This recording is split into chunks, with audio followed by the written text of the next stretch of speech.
హరీష్ రావు గారు ఒక్క నిమిషం. అంత సీనియర్ సభ్యుడు ఎల్ఏ మినిస్టర్గా పనిచేసిన అంటుండు. నాకు వ్యక్తిగతంగా దగ్గర మిత్రుడు, అది వేరే విషయం, పక్కన పెడదాం. కానీ ఆన్ రికార్డ్ మైక్లో ఒక సభ్యుని యూజెస్ ఫెలో అనేది అధ్యక్ష అంటే మీరు ఏంది అంటే మీరు ఈ అసెంబ్లీ తెలంగాణ ఇచ్చిన కాంగ్రెస్ పార్టీ ప్రజలు ఆశీర్వదించి మీ ప్రభుత్వాన్ని చక్కగా ముఖ్యమంత్రి గారి నాయకత్వంలో మా డిప్యూటీ సీఎం నాయకులు మంచి పనులు చేస్తుంటే మీకు జీర్ణించుకోలేదు. ఏం మాట్లాడాలి? అరే ప్రజలు వింటున్నారు అధ్యక్ష. తెలంగాణ ప్రజలు కొట్లాడిన తెలంగాణ రాష్ట్రం తెచ్చుకున్నది ఆత్మగౌరవం కోసం. అటువంటి ఆత్మగౌరవం కోసం ఆంధ్ర ప్రజలు, ఈ తెలంగాణ ప్రజలు తెలంగాణ రాష్ట్రాన్ని నడపలేరు ఉన్నారు. కానీ ఈరోజు మీరు ఏమనుకున్నారు? మీరే పర్మనెంట్, ఇక మీరు ఎవరు రారనుకున్నారు. తెలంగాణ ప్రజలు ఆశీర్వదిస్తే కాంగ్రెస్ పార్టీ వచ్చింది. అసలు వీళ్ళు ప్రభుత్వాన్ని నడపలేరు అనుకున్నారు. బ్రహ్మాండంగా ప్రభుత్వం నడిపి కాంగ్రెస్ పార్టీ ముఖ్యమంత్రి గారి నాయకత్వంలో బ్రహ్మాండంగా మంచి పనులు చేస్తుంటే జీర్ణించుకోలేక అసహనంతో ఒక సభ్యుని పట్టుకొని యూజ్లెస్ ఫెలో అని అంటున్నా అంటే క్షమాపణ చెప్పాలి అధ్యక్ష. క్షమాపణ చెప్పాలి అధ్యక్ష. అది చాలా అన్యాయం. ఇది చాలా అన్యాయం. ఎందుకంటే ఈ సభ గౌరవాన్ని ఒక సీనియర్ సభ్యుడు ఆ విధంగా సభ్యులు ఉద్దేశించి మాట్లాడుతుంటే తెలంగాణ కోసం పోరాడింది మీరు ఒక్కరు అనుకుంటే తెలంగాణ రాలే. ఇది ఇచ్చిన తెలంగాణ కాంగ్రెస్ పార్టీ. ఈ తెలంగాణలో మీరు ఏం మాట్లాడినా నడుస్తుంది ఇంటి రోజు అనుకుంటూ ఇక మీరు ఆటలు సాగవు. తెలంగాణ ప్రజలు కాంగ్రెస్ పార్టీని ఆశీర్వదించిండ్రు. ఈ మాటలు హరీష్ రావు గారు నేను చెప్తున్నా, మీకు సభ మీద ఏమాత్రం గౌరవం ఉన్నా, తెలంగాణ రాష్ట్ర ప్రజల మీద ఏ గౌరవం ఉన్నా, సభ్యుల సంస్కారం మీద గౌరవం ఉన్నా బేషరతుగా మీకు క్షమాపణ చెప్పాల్సిందే. మీ ప్లేస్లో నేనులా చెప్తా. మీకేం కొమ్ము మీరేం కింద పడిపోరు, మీ కిరీటం ఏం పడిపోదు. కానీ ఆ మాట అనడం మాత్రం మీలాంటి వ్యక్తి. ఇంకేమన్నా అంటే కొత్త సభ్యుడు అంటే మేము బాధపడేటట్టు కాదు పరుచుకున్నాడు. కానీ హరీష్ రావు గారు అంటే ఉద్యమకారుడు, మంచి పేరుంది, మీరందరం కూడా గౌరవిస్తాం. ఏం భాష అధ్యక్ష? తెలంగాణ సమాజం మొత్తం మన మీద ఎన్నో ఆశలు పెట్టుకొని ఈ తెలంగాణ రాష్ట్రం కోసం 1000 మంది యువకులు ఆత్మ బలిదానం చేసి ఈ సభ నడుస్తుంటే బ్రహ్మాండంగా వాళ్ళ సమస్యల కోసము మాట్లాడే ఒక మంచి పద్ధతిలో మాకు చెప్పాలి. కానీ మీకు ఎప్పుడు అధికార హోదాలే కావాలి, ప్రతిపక్షం వద్దు అంటే ప్రజలు ఇచ్చిన తీర్పును కూడా గౌరవించకుండా మంచిగా బ్రహ్మాండంగా పనిచేస్తుంటే ఇచ్చిన హామీలు కూడా అధ్యక్ష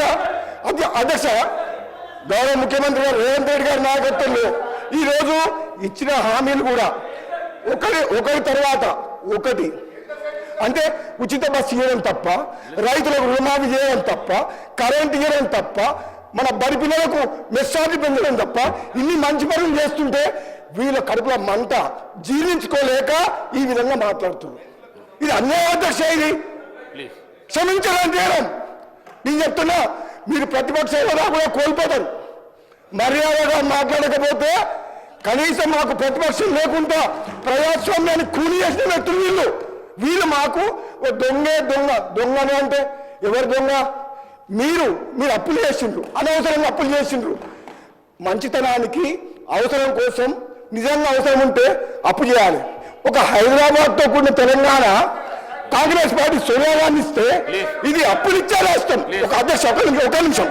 ఇది హైదరాబాద్తో కూడిన తెలంగాణ అంటే మిగతా రాష్ట్రాలకు అప్పులు ఇచ్చే రాష్ట్రాన్ని అప్పుల పాలు చేసి అడుక్కునేటట్టు చేసి సర్పంచులకు బిల్లులు ఇవ్వలేని దౌర్భాగ్యులు మీరు అంటే తప్పేంది అధ్యక్ష. దొంగ నవలు అంటారు, బయట తిడుతున్నారు. దొంగ పోతే దొంగతనం చేసి దోసుకుంటే ఏమని పిలవాలి? ఇప్పుడు ఎట్లుందంటే వాళ్ళ నీతి ఎట్లుందంటే దొంగనే మమ్మల్నే దొంగ అంటుండ్రు. ఇంకేం చెప్పాలి అధ్యక్ష? దొంగతనం చేసిన వాళ్ళు, రాష్ట్రాన్ని దోసుకునే వాళ్ళు మమ్మల్ని దొంగదేమంటూ దొంగ ఇంకేమంటే అధ్యక్ష. హరీష్ రావు గారు ఒక్కటే మరి చెప్తున్నారు, మీరంటే గౌరవం ఉంది కానీ మాత్రం ఆ ఓడు మీరు వెనకట్టు తీసుకోవాల్సిందే. లేకపోతే మీ అవసరం అధ్యక్ష. అవసరం రోజు ఇంటికి వెళ్ళిపోతుంది. రోజు మీరు చేస్తుంది ఇంటికి వెళ్ళిపోతుంది. కంట్రోల్ చేయాలి అధ్యక్ష. కంట్రోల్ చేయాలి. వాళ్ళు రోజు ఏమనుకుంటున్నారు?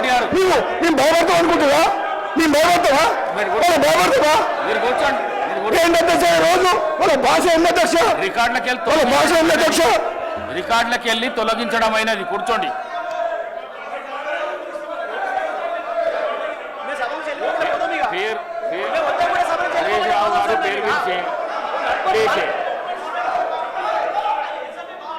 చలో చలో సార్ మీరు ఇట్లా అయితే మార్పింగ్ హరీష్ రావు గారు.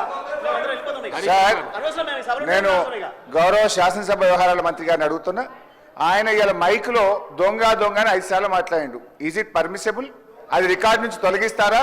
ఆయన ముందు క్షమాపణ చెప్పాలన్నా వద్దా? You have to answer. చెప్పాలి. Sir, any unparliamentary remark made by any minister should be expunged. Any member also, ministers also, any member of this honorable house. Sir, expunge cheyala. Nenu endukante senior sare ఆవేశంతోనో ఆవేదనతోనో అనుండొచ్చు. Sir వారు మైక్లో మాకైతే వినబడలేదు. Sir వినండి. Sir మైక్లో మీరు చెప్పారు కదా పెద్ద హృదయంతో you can take back sir. What is nothing wrong in it. Sir we are not disputing. నేను ఎవరు మాట్లాడినా అన్పార్లమెంటరీ మాట్లాడినా sir I'm on my leg sir to say ఎవ్వరు కూడా అన్పార్లమెంటరీ మాట్లాడినా అది ఎక్స్ప్లెయిన్ చేయాల్సిందే. Definitely sir. మాట్లాడదు సార్ మీరు మైక్లో మాట్లాడేది వినబడదు సార్ మొత్తము యావత్తు. సో నేనేమన్నాను, you please take back, nothing goes. మీ ఏం కాదు సార్, దానికి ఏముంది దాంట్లో. ఇప్పుడు శ్రీధర్ బాబు గారు 2 వైపులా చెప్తే బాగుంటుంది. అటువైపు ఎవరైతే దొంగ అన్నారో వాళ్ళు వెనక్కి తీసుకుంటే నేను వెనక్కి తీసుకోవడానికి అభ్యంతరం లేదు. రైట్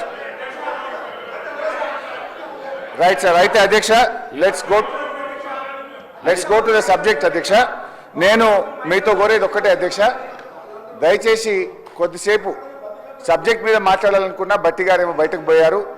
నేను I would like to speak on the subject. వీళ్ళకి ఈ వితాయి ఉంటే తర్వాత మాట్లాడుకుందాం. అయితే అధ్యక్ష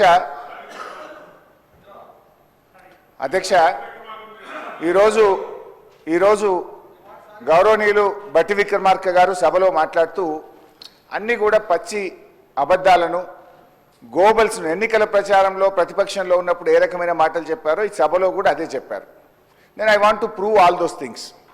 మొట్టమొదటిది, ఆస్తులు అమ్మడం లేదు, మేము మీలాగా ఇది అబద్ధము అని డిప్యూటీ సీఎం గారు చెప్పారు. I would like to show the record. GO number 54 dated 26 June 2024 ఈ ప్రభుత్వం వచ్చిన తర్వాత. ఏంటిది? ల్యాండ్స్, రంగారెడ్డి జిల్లా, alienation of the government land to an extent of 400 acres, survey number 25, situated in Gachibowli village, Sherlingampalli Mandal, in favor of Industrial Infrastructure Corporation for the purpose of development of IT and mixed use on payment of market value 75 crores per acre. 75 కోట్లకు ఎకరం కాడికి ప్రభుత్వ భూమిని 30,000 కోట్ల రూపాయల భూమిని ఈ రాష్ట్ర ప్రభుత్వం ఇగో ఈ జీవో ద్వారా అమ్మింది. ఈ భూమిని కుదబెట్టి టీజీఐఐసి వాళ్ళు బ్యాంకుల్లో 20,000 కోట్ల అప్పు తేవడానికి 3 నెలల నుంచి కాలుకు బల్పం కట్టకుండా తిరుగుతున్నారు. గౌరవనీయులు ఉప ముఖ్యమంత్రి గారు ఏమన్నారు? మేము భూములు అమ్మలేదు అన్నారు. 75 కోట్లకు ఎకరం కాడికి భూమిని అమ్మినామని స్పష్టంగా జీవోలోనే ఇచ్చారు. ఒక నిమిషం, లెట్ మీ కంప్లీట్. అధ్యక్ష